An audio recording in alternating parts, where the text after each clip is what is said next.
What is up, folks? John Sawicki here, vigilante copywriter, vigilante, whatever the hell. I'm here with my good friend and one of my student mentee people in my little mentorship program, Manny. And we're here today to talk about a really awesome win that Manny had. And just so everybody knows who's watching this, no, this is not going to be some glorified sales pitch, okay? Hopefully, you know, if you've seen some of my other case study type videos before, I genuinely try to help people with this stuff. Yes, maybe, you know, something I did contributed to Manny's success. Yes, you can hit me up and join some of my coaching, whatever. But for now, we want to first of all celebrate a win from a badass marketer and share some insights that maybe will be helpful to you, the person watching this, for how to get similar wins or apply some of this stuff to some of the stuff you're working on your own in terms of clients, copy, projects, angles, whatever. So first up, Manny, why don't you chime in, kind of say a little bit about yourself just so that people know who you are, and like, because you kind of specialize in a particular niche and have a particular background. Yeah. So, a little background on me. I'm a financial newsletter copywriter. Been working in the space now for about 5, 6 years.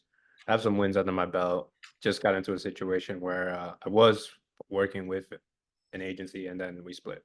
So now I'm solo dolo for the first time, like legitimately solo dolo. Because prior to that, I was in a small financial publisher. Prior to that, I was in a bigger one. So I was always kind of like employed in some capacity. I was never like independent. So this was a first. This was definitely a first. And uh and yeah, that's like my general background. So has worked with a bunch of agencies and other offer owners, specifically in the financial publishing space. So it's Yeah. a little bit more, it's a little bit different than maybe what some other people have done. It's a little bit more specific, and he's done some stuff at a little bit of a higher level. So admittedly, let's keep that in mind. But it also means that going from the agency employed world to freelance can be kind of potentially jarring because you're used to a particular way of doing things. And now all of a sudden you're sort of on your own and you got to go hunt your own food, so to speak. And Mhm. so that's what we've been working on together for the last month or two.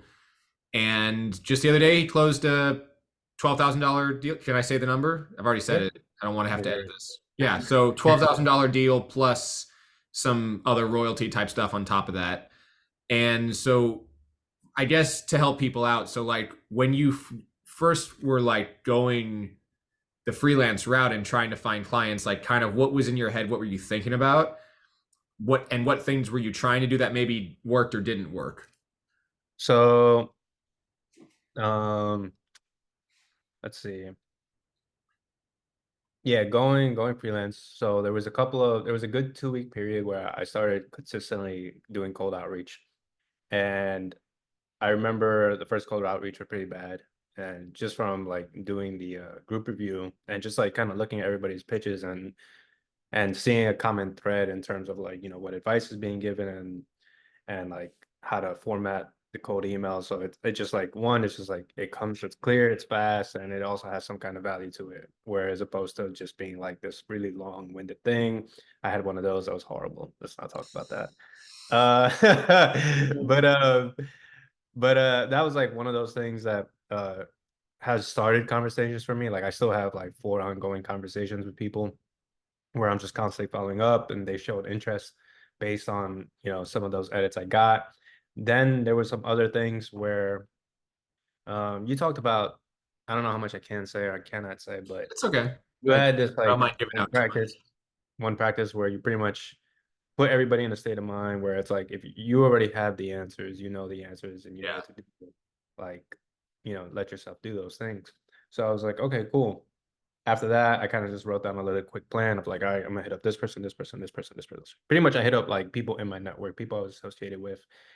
And then like that led to the deal that I have now. Oh, it did. So I didn't actually know that that was a sort of a result of that exercise that we did. And for people watching, I'll yeah. explain the exercise in a second, but go on.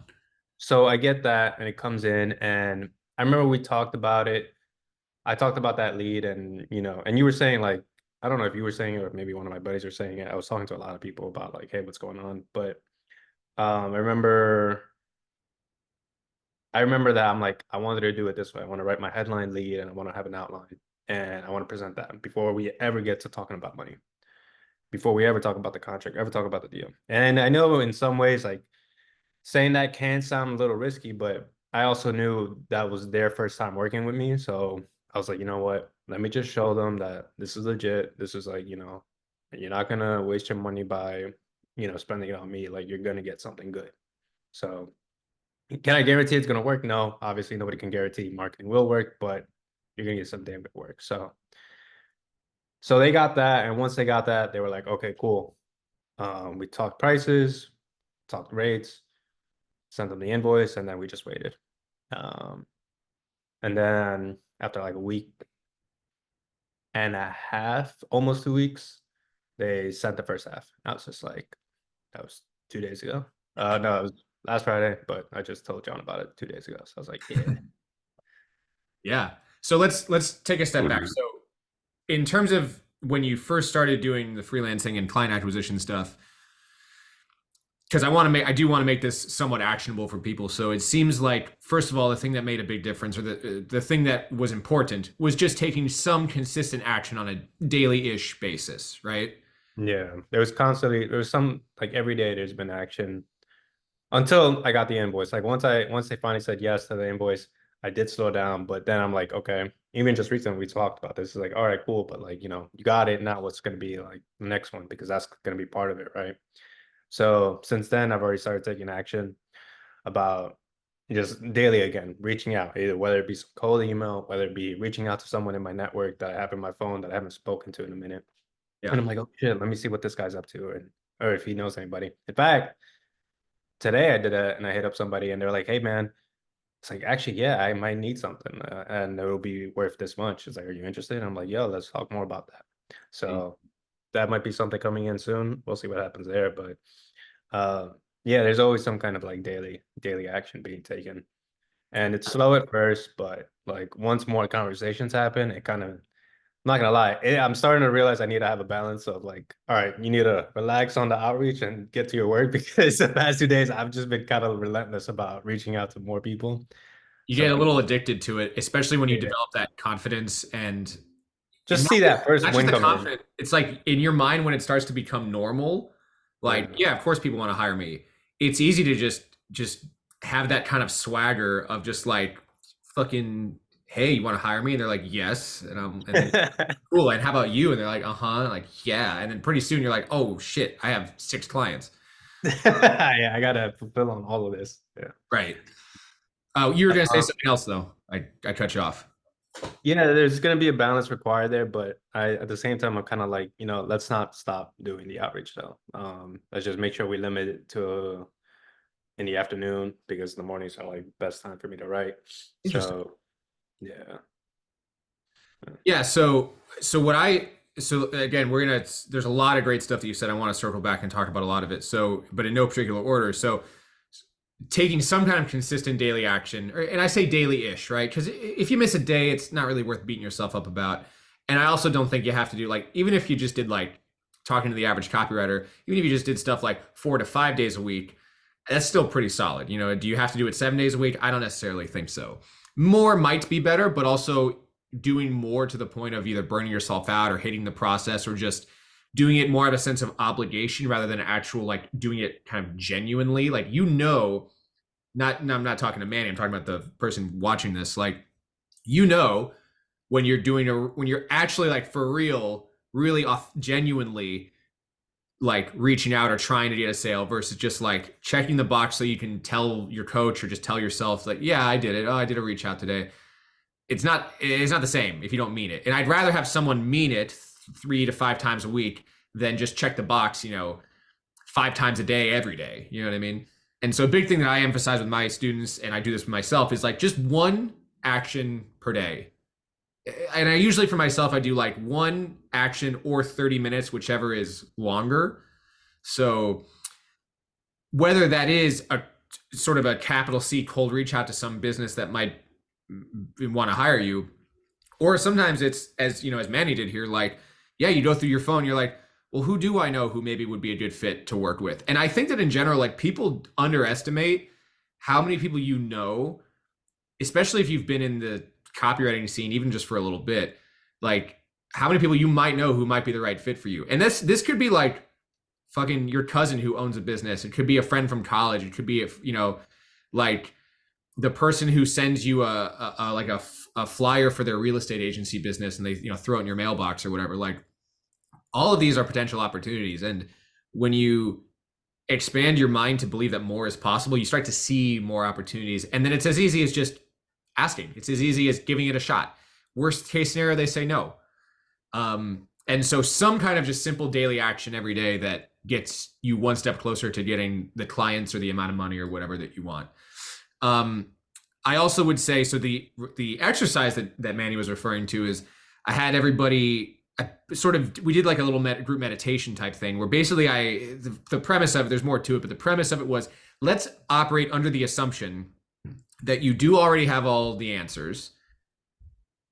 It's not a big deal if you're wrong. So that's sort of a contradiction. Your answer is perfect, but also if it isn't, that's okay. So we sort of empower, but we also take the pressure off.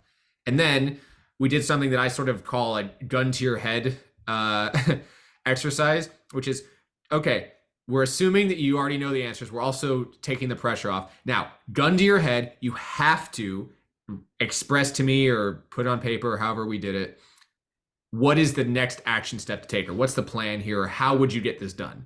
So because a lot of us, we already know what we should be doing, we're just not doing it. Or we already have plenty of information to at least take some pretty good action, but because we're not 100% sure, and it's impossible to be 100% sure of anything, we sort of put it off, or we say, oh, let me read this book first, or let me hire this coach or whatever. And I'm a coach a little bit, and that's great, but I also tell people all the time, like, you probably already know a lot of, if not exactly what to do, kind of already within yourself. So the exercise was basically having people assume that they had give yourself permission to have the answer, but also gun to your head, you have to say what it is. It's almost like speaking in tongues, or it's like the whole entrepreneurial jump off the cliff and build a parachute on the way down. So it's like if you had to express what to do as a next step in whatever we were working on, whatever the student was working on, what would that be? And then it sounds like what came from that is this, like, well, I can reach out to these people. Okay, let's see how that happens. And then that's exactly what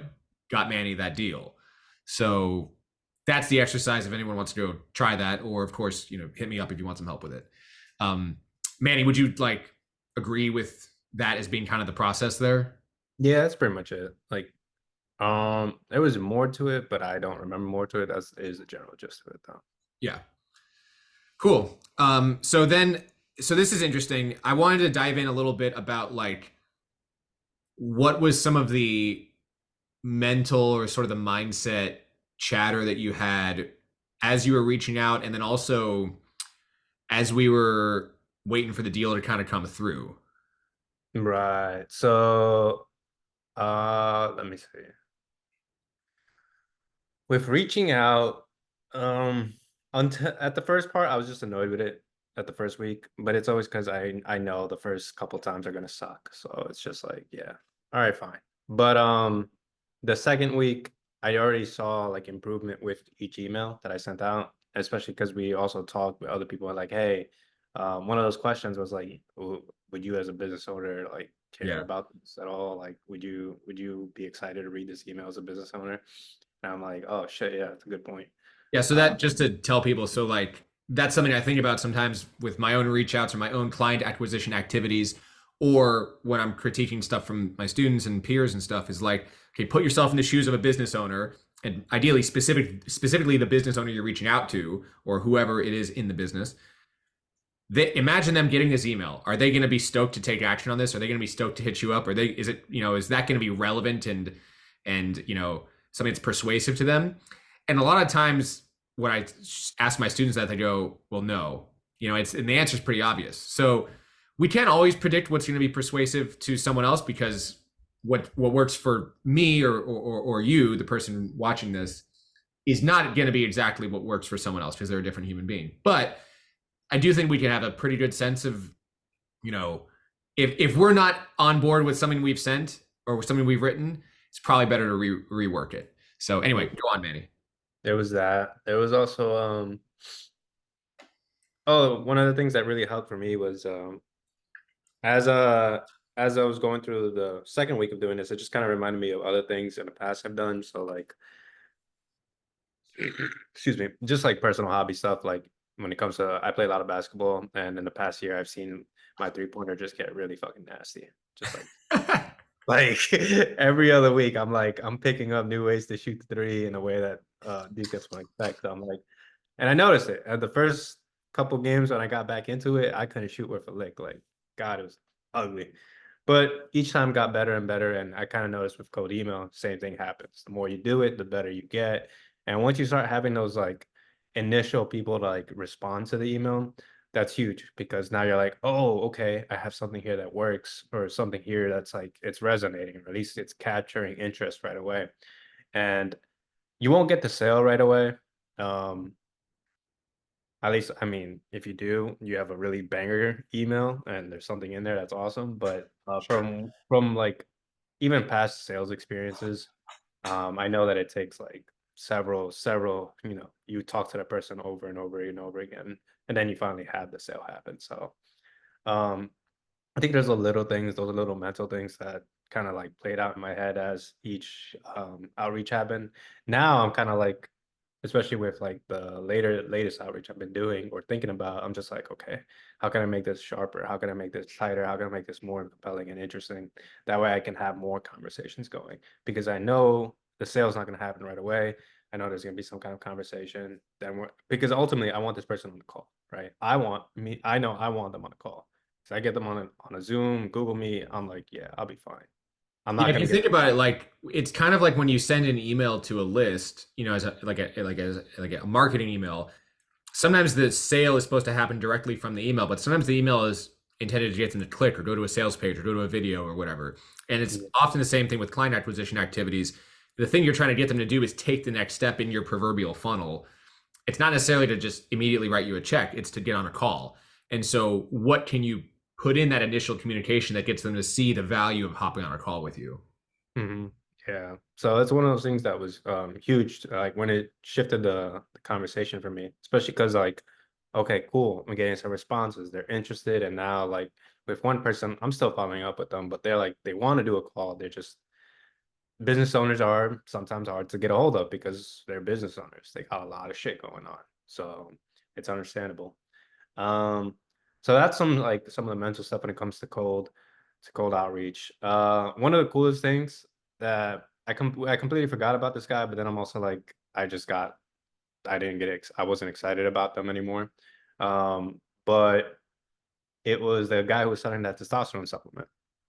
And what we did was, one, I had a relationship with him that I bought products from him in the past, and I saw results. Like my blood work went up 200 points. I was just like, oh shit, this thing works. Cool. So I hit him up and I was like, hey, I'm a customer. I love your product. Da, da, da, da. I see you can do these things with emails.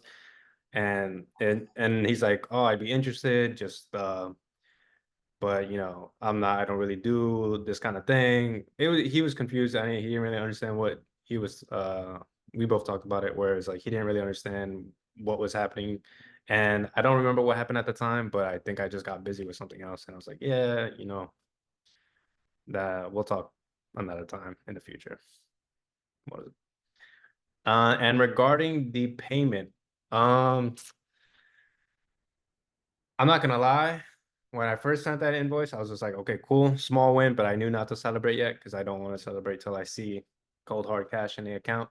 Um, about a weekend, I was just like, I was starting to get a little antsy, and then by Friday or the day before Friday, I was just like, man, are these fuckers gonna ghost me? Like, I actually did have a thought to myself. I'm like, are these motherfuckers gonna ghost me? I did give them the headline lead and the outline, but I'm like, nah, they wouldn't do that. It's really stupid. But I did have the thought. I'm like, they can ghost me. And then Friday came in the morning, and I checked my bank account in the morning, and boom, the money's there. I'm just like,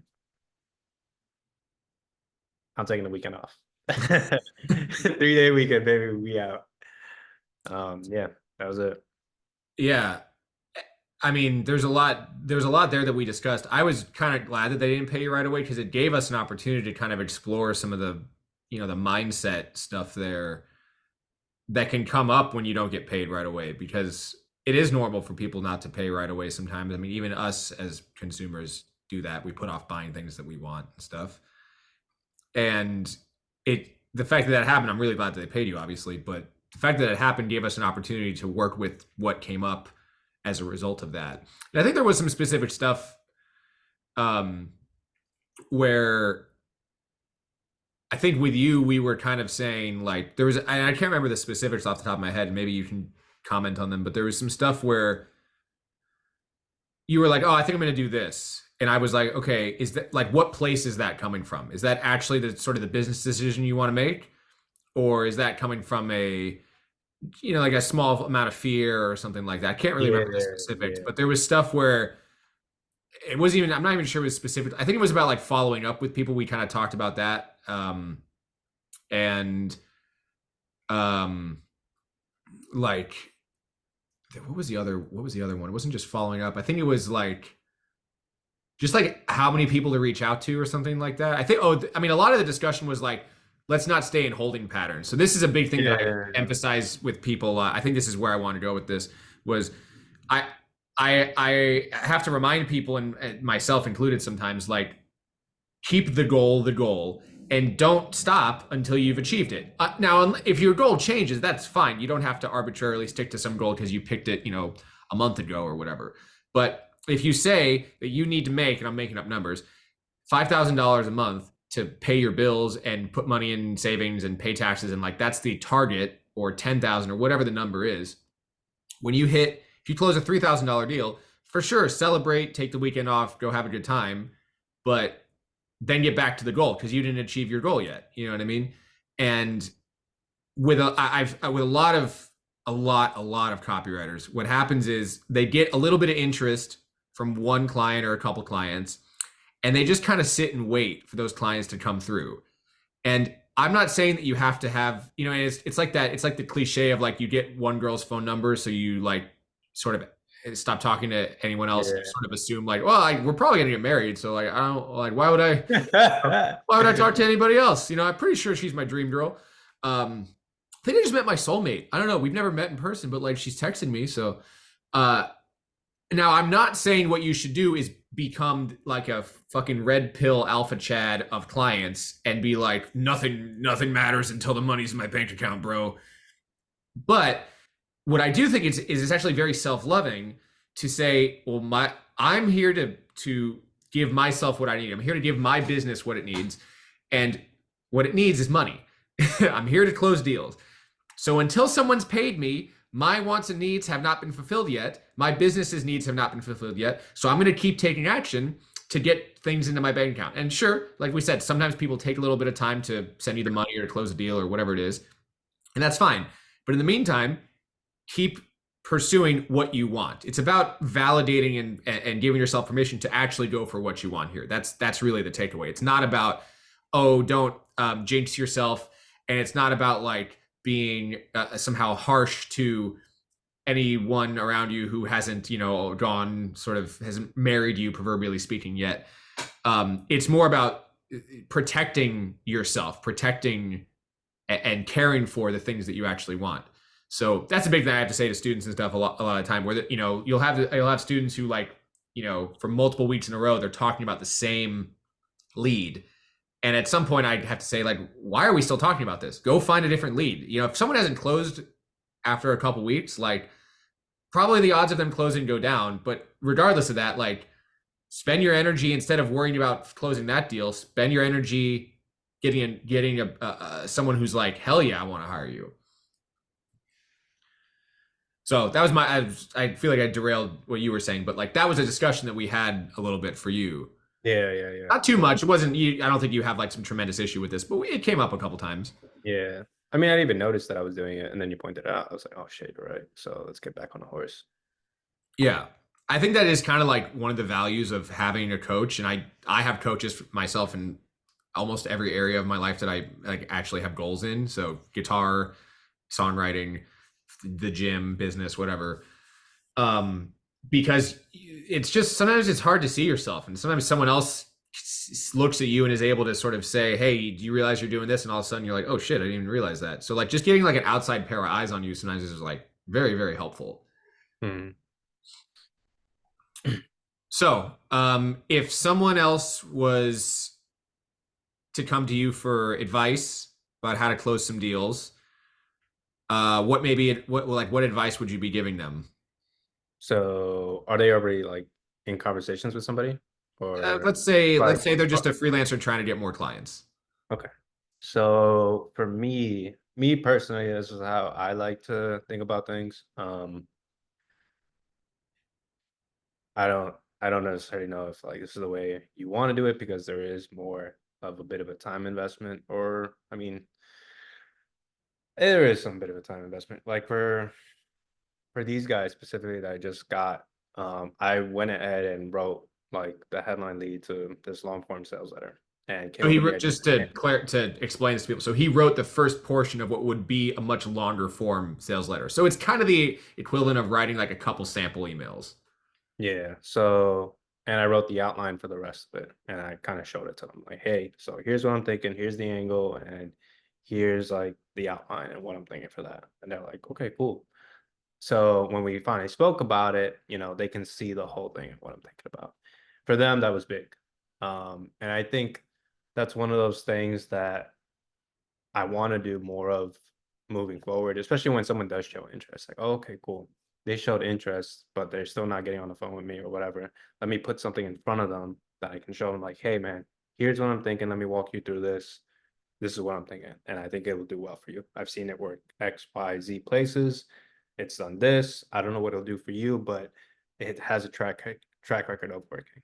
So, you know, let's talk, da da da da, blah blah blah, et cetera, et cetera. For me, that's how I would definitely go about it. How I'm definitely going to go about it more in the future. Uh, just because again, the more you can show, I feel like personally anyway, especially because if you're reaching out cold, or in this case, I mean, this one came through a referral through a friend, right? But even then, they still don't know me. Like, yes, I'm getting the graces of my friend, but at the same time, they don't know me.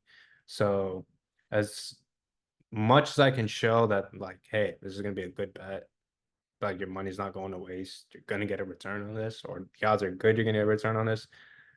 The more I can show that to them, I feel like the better you will be. Just because, again, business owner, they're thinking, all right, who the hell is this guy contacting me? What the fuck does he want? Oh, he's providing this. All right, well, like, is there?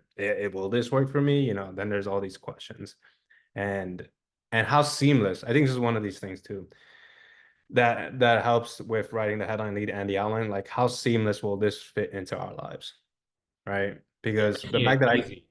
yeah, like, because that was one thing I did a while back, but it's just like if you can really show like how easy it is to like just plug this into somebody's business, I feel like that also helps a ton. Because now the business owner's like, oh, is this another thing I have to add, right? Like even I had those moments just as like someone who's solo dolo, and I'm looking at, oh, people are telling me about tools like, oh, this tool can help you do this. I'm like, dude, can we not? I don't even know what the fuck you're talking about. I have to, like, what? I just want to reach out to people. Why are you giving me all this shit? So, um, so yeah, What that's what is this phrase you keep saying? Solo dolo? solo dolo, like independent. I've never. Never heard of that before? Oh, Yeah. So, what is that like short for something, or is that just like they rhyme and that's it? no, I think it's something from me and my brother used to say way back when we were kids. So it just stuck. That's cool. It's like a mannerism. Okay, cool. So essentially, what you're describing is like giving some amount of value up front, but specifically, it's like it's not just like value in some general sense. It's like value that's specific to that business owner, what they got going on, and then I really like that your point about like making it easy for them to take action. Whether that's making it easy for them to get on a call with you, but also making it seem like the thing that you're proposing for them to do is not going to add a bunch of extra work on their plate. If anything, it should make their lives easier, in the best case scenario. Maybe you can't do it all the time, but making it seem as easy as possible. And, you know, if you think about a business owner, like even low level business owners are getting hit up by people all the time. They're getting hit up by copywriters and friggin' crypto weirdos and, just like spam. So, like, that's your competition. And that might sound disheartening to some people. And I think there's other kind of like capital G gurus out there who want that to sound disheartening. to me, I think it's like it makes it easier to stand out because as long as you're the guy, like the one reasonable person in the room, one person who's not a weirdo, all of a sudden you stand out.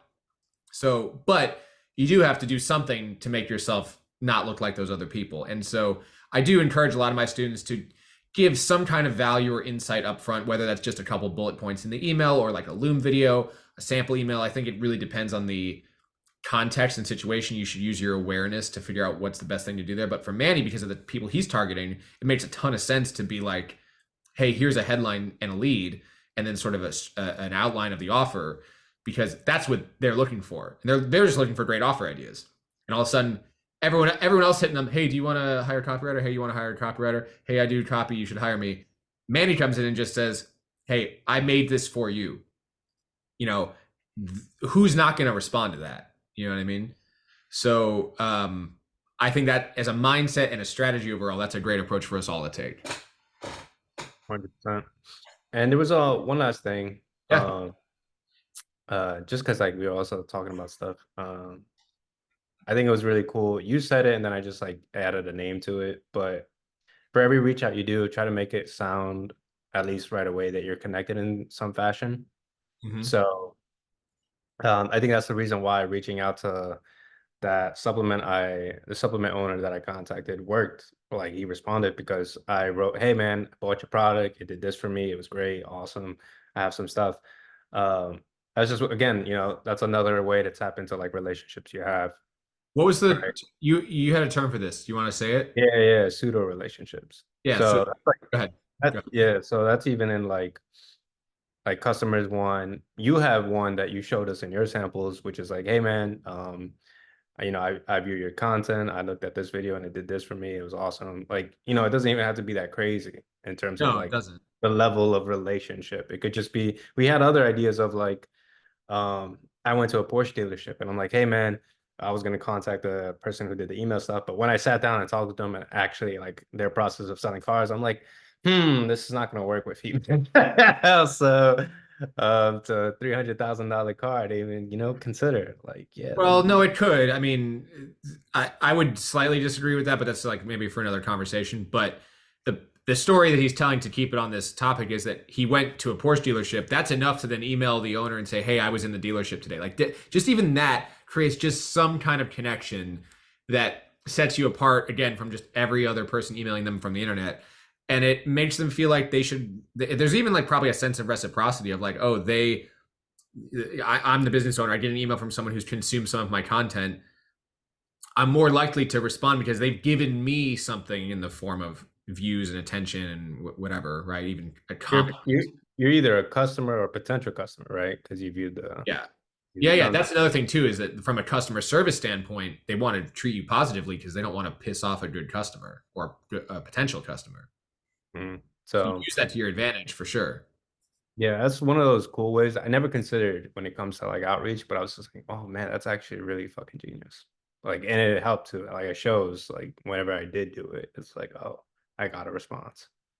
Yeah. So you were calling it pseudo relationships, I think, Yeah, right? pseudo relationships. And the term I use often is I call it having a synthetic network. So synthetic meaning you synthesize it, but I use this like, because like people say, "Oh, I have no network," but if you buy stuff, if you consume content from somebody, maybe you just know someone casually, whatever, that Local might be business enough you of go just a to. little bit of a connection to get your foot in the door. And then like then we take everything else we've talked about. You deliver a little bit of value, deliver a little bit of insight. Now all of a sudden you've gone from like random stranger to like, oh shit, we need to talk to this guy because he's familiar with our business. He's stoked about what we're doing, which is a big thing that excites business owners, is that someone else is as excited about their mission as they are. Mhm. And they've delivered some value that, like makes me see the value of talking to them and then Mhm. potentially hiring them.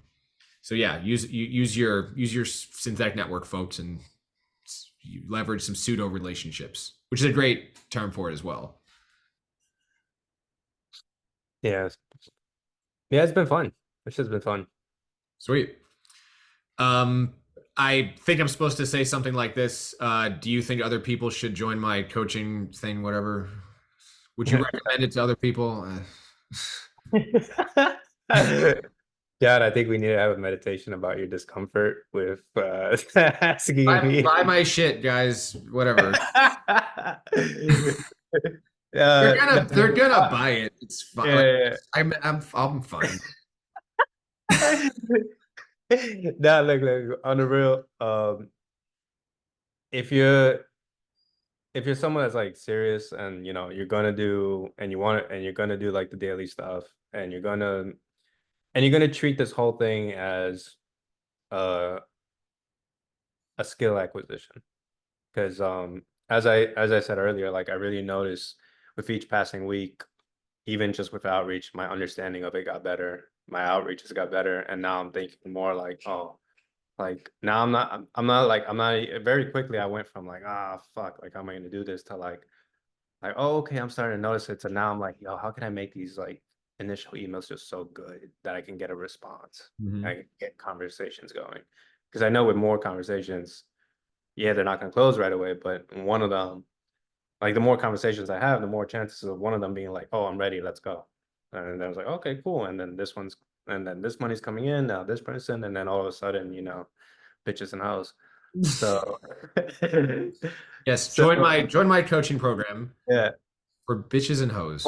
Point being though, if you're serious about, getting clients and you're going to treat it as skill acquisition, then I would definitely recommend working with John because that's what he'll put you on. Like each week you'll get feedback and you'll be like, oh shit, I'm getting sharper and sharper and sharper. And all of a sudden, like you're having more conversations, you're getting calls and and then soon enough you will close. Like somebody else this week is getting on a sales call, right? Yeah, yeah, yeah. And again, and him the same thing. I noticed, like, each week he may not even notice it, or maybe he did, but like he's getting sharper. He's getting sharper with like how to think about who to reach out, how to reach out, why you're reaching out, what are you gonna do when you reach out, what are you gonna do on the call? Like it's a whole game that you learn, and it becomes fun. It really does. I mean, maybe I'm just saying that because I just had my win, sure, whatever. But at the same time, like I want more now. Like models proven. So that's what I have to say. Do it if you're do it if you're serious about treating this like a skill that you're gonna get better at. But if you're doing it from a place of like, save me, uh, What is the word you just said? save me, Save like, me. Oh, yeah, save me, yeah. I mean, it's then okay to feel a little bit of that. I think like sometimes we need a little help in life. It's all good. But go on. yeah. I mean, for me, it's just like, you're gonna have to put work, like you'll throw a rope, but you need to pull yourself up, kind of I see thing. what you're saying. Yeah, like at the end of the day, I can't do it for you. But I do think that it's okay to, sometimes we need a little support. But yeah, if you have to be willing to take the advice, take action, and like be a bit vulnerable in that process. Be willing to say like, oh, I could get better at this other thing over here, the way I'm doing it over there. Um, so yeah.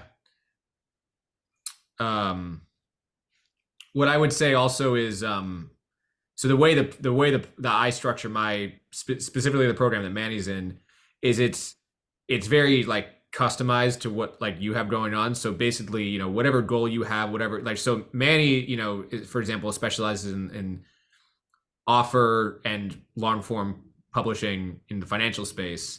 And he does other stuff too. He's like, it's not like it's the only thing he can do. But I have other guys that I've coached who are complete opposite. Like they're in the fitness space, or like I have a guy who's like we're trying to get him Pokemon clients. It's like whatever, whatever you're into.